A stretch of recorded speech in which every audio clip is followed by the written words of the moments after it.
semua, perkenalkan nama saya Christina Bosebinsasi.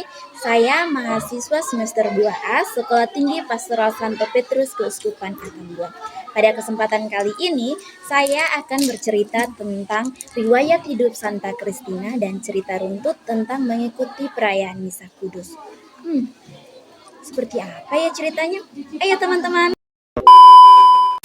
Oke, cerita yang pertama tentang riwayat hidup Santa Christina dari Bolsena.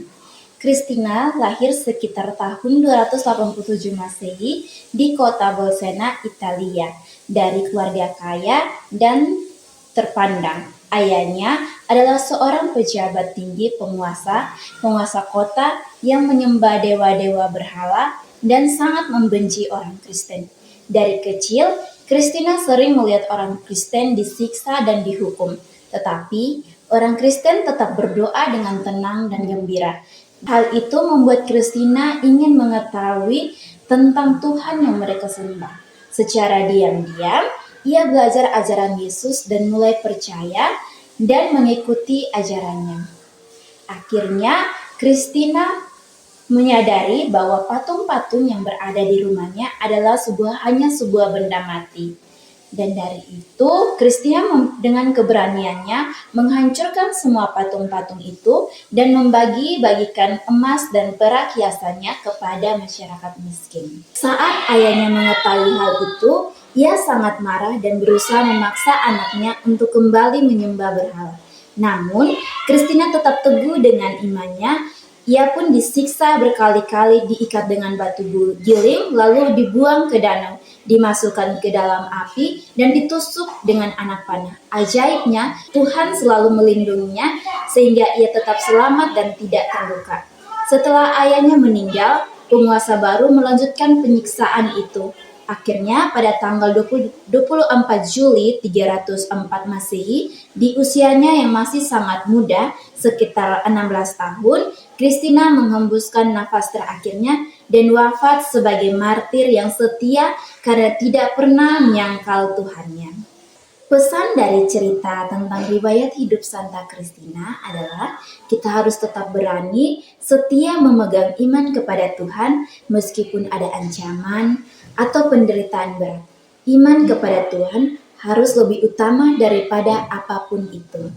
Makna dari cerita ini, Tuhan selalu ada dan melindungi orang yang setia kepadanya.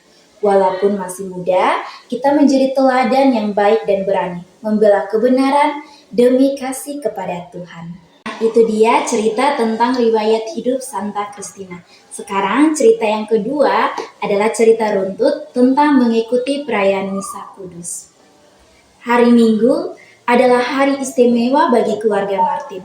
Mereka akan pergi ke gereja bersama umat lainnya. Berikut urutan kegiatan yang dilakukan Martin dan keluarganya. Pertama, Martin bangun pagi lebih awal, lalu berdoa bersyukur karena masih diberikan nafas hidup oleh Tuhan. Ia kemudian mandi dan mengenakan pakaian yang rapi, karena ia akan masuk ke rumah Tuhan.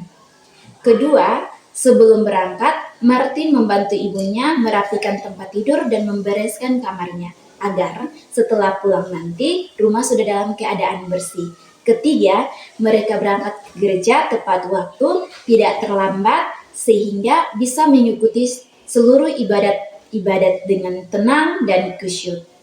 Keempat, saat berdoa dalam gereja, Martin berjalan dengan tertib, hati-hati dan penuh rasa hormat, serta kasih menerima tubuh Kristus.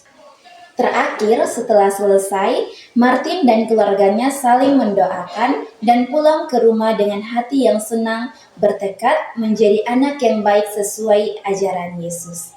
Makna dari cerita ini adalah menggambarkan langkah-langkah yang baik dan benar dalam beribadah, mulai dari persiapan hati, pakaian, hingga sikap saat berada di rumah Tuhan. Pesan dari cerita ini adalah mengikuti Misa Kudus adalah kewajiban sekaligus kebahagiaan kita sebagai anak Tuhan. Kita harus datang dengan hati yang bersih, sikap yang hormat, dan rasa syukur yang besar. Jadilah anak Tuhan yang selalu mengikuti misa kudus dengan hati yang tenang dan tidak boleh terlambat, sehingga mengikuti perayaan misa dari awal hingga akhir dengan rasa syukur. Nah, itu dia teman-teman, 2 cerita tentang riwayat hidup Santa Christina dan cerita runtut tentang mengikuti perayaan misa kudus. Semoga dengan cerita ini dapat menginspirasi teman-teman semua untuk selalu bersyukur menjadi anak Tuhan. Sampai jumpa.